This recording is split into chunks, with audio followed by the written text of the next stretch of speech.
Eto may dadating sa inyo na mga matagal niyo ng inaantay. Ito yung mga tugon sa dasal niyo, guys. Parang matagal niyo na 'tong pinagpe-pray, matagal niyo ng inaantay, and ngayon lang makakatanggap kayo ng tugon, from the universe, Sagittarius. So maganda 'to, guys, kasi ibig sabihin sinasagot yung mga dasal niyo, okey? Ayan.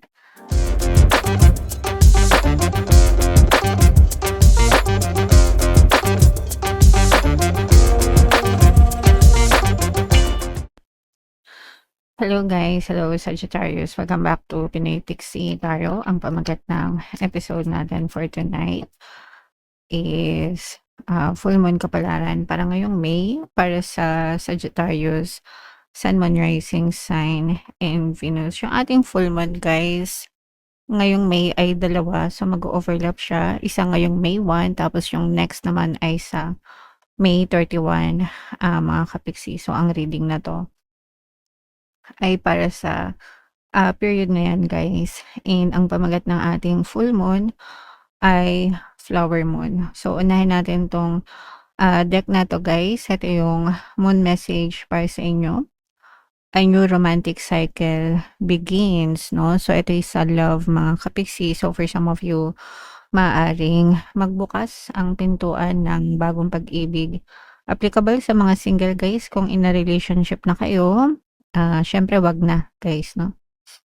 But yeah, pwede rin na nagle-level up yung relationship niyo, no? So parang pumapasok kayo ng bagong phase or bagong stage sa relationship niyo. So kunwari from situationship to becoming officially a couple, ganyan, o kaya naman from BFGF, mag-aasawa na, okay?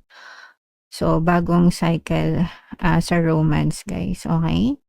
Alright. So attune to the moon.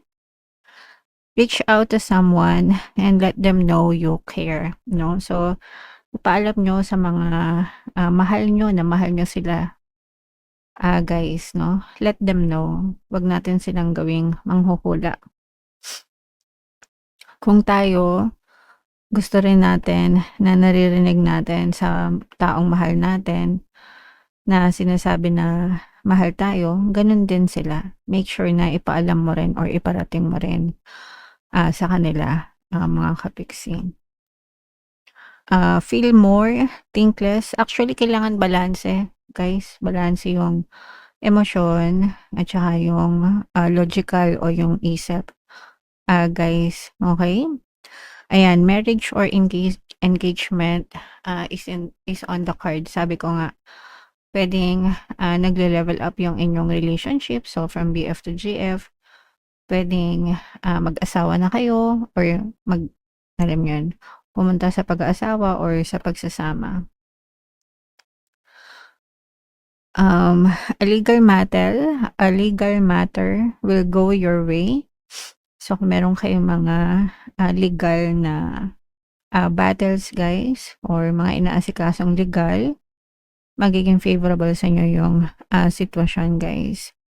Pay some attention to your appearance, but don't be all about appearances. Importante na inaayos natin yung ating kaayusan, no? How we are being presented to other people, guys. Importante na maayos. Iayon natin yung mga suot natin sa tamang okasyon, sa mga events, kung saan kayo pupunta. Syempre, kung pupunta kayo sa palengke, okay lang naka-shorts, naka-tsinelas, 'di ba? Pero kung sa ibang lugar kayo pupunta, iayos niyo naman, ilagay niyo naman sa tamang ayos, yung pagdadamit niyo, mga kapiksi. May binabagayan nga na lugar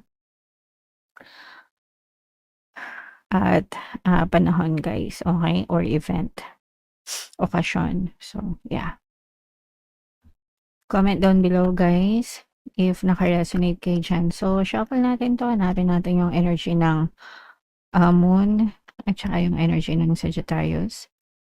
Habang sinashuffle ko to, guys, panoorin nyo muna yung video natin regarding sa ating paano mag-manifest ng abundance video course.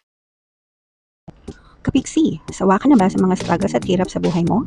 Masipag ka ba at masikap sa buhay ngunit hindi ka pa rin umaasenso? Ilang beses ka na bang nag-attempt magnegosyo at mag-invest pero palagi ka pa rin nalulugi?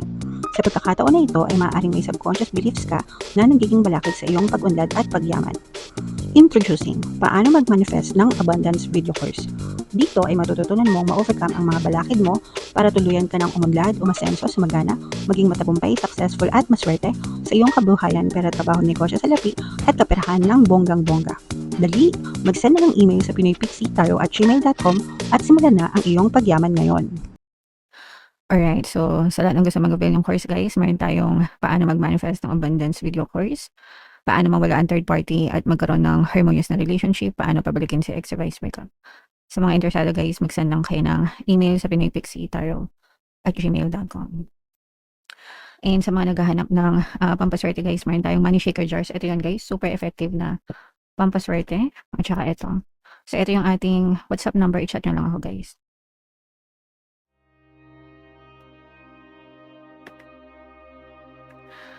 So Sagittarius kaya ay represent ng King of Wands. Ito yung ating moon energy. Meron din ditong presence guys ng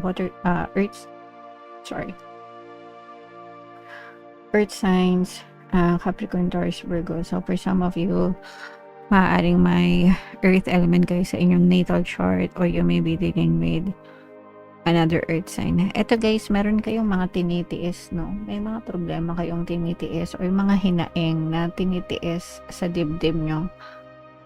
Ito yung nagpapatong-patong guys, parang mga negative na sitwasyon, mga negative na problema na nagpapatong-patong tapos hindi siya nasusolusyonan guys, and parang iniipon or kinikim-kim nyo sa puso nyo yung galit, yung frustration, disappointment.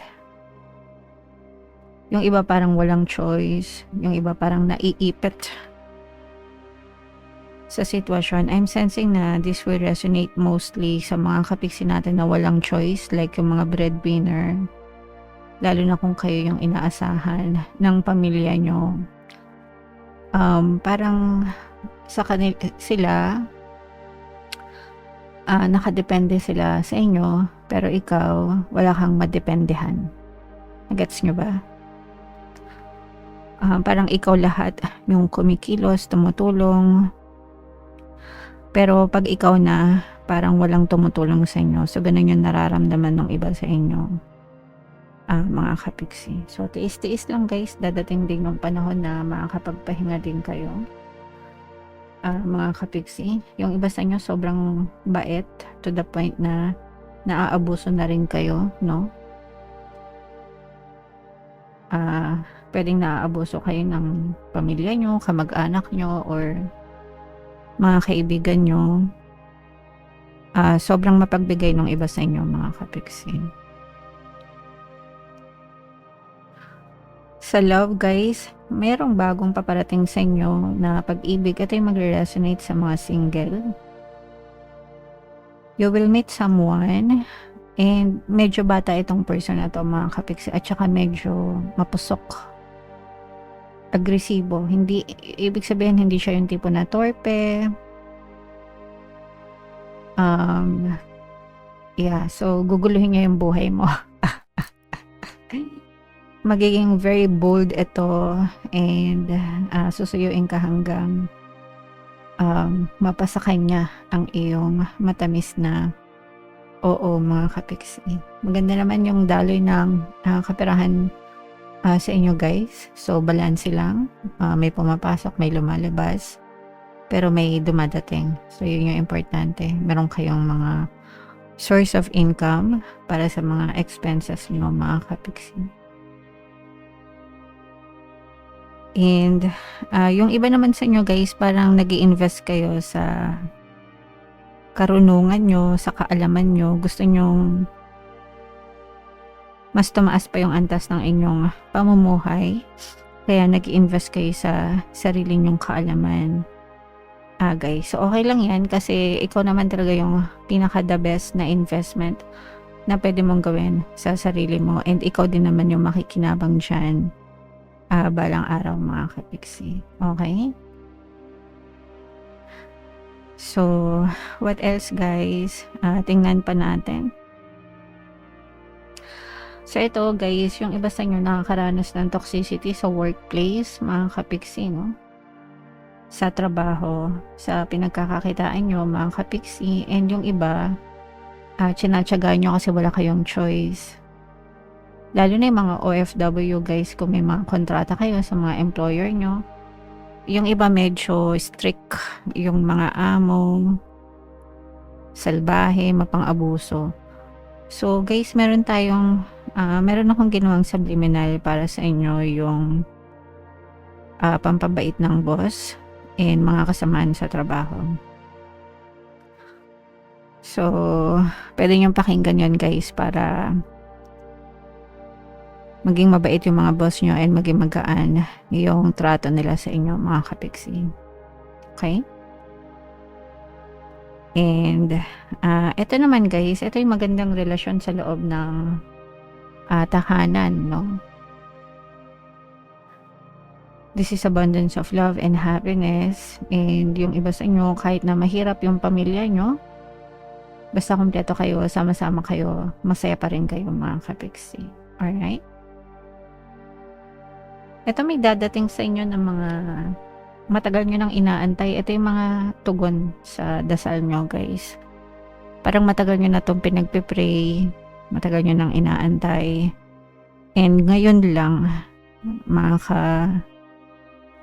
tanggap kayo ng tugon from the universe, Sagittarius. So maganda to guys kasi ibig sabihin sinasagot yung mga dasal niyo. Okay? Ayan. So comment down below if naka-resonate kayo. Pasensya na kung mabagal ako magsalita guys. Medyo nagpa-palpitate ako.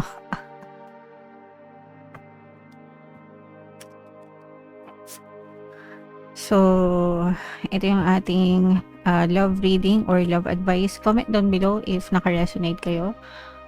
Yung mga magaganda guys, i-mind nyo na sa comment section. So sa love message or love advice, ito yung card na napili natin for you guys. Look inside yourself. Examine what is causing you to feel this way. So pakiramdaman nyo yung sarili nyo guys, kung bakit ganyan yung nararamdaman nyo right now. Kung masaya ba kayo or kung hindi ba kayo masaya.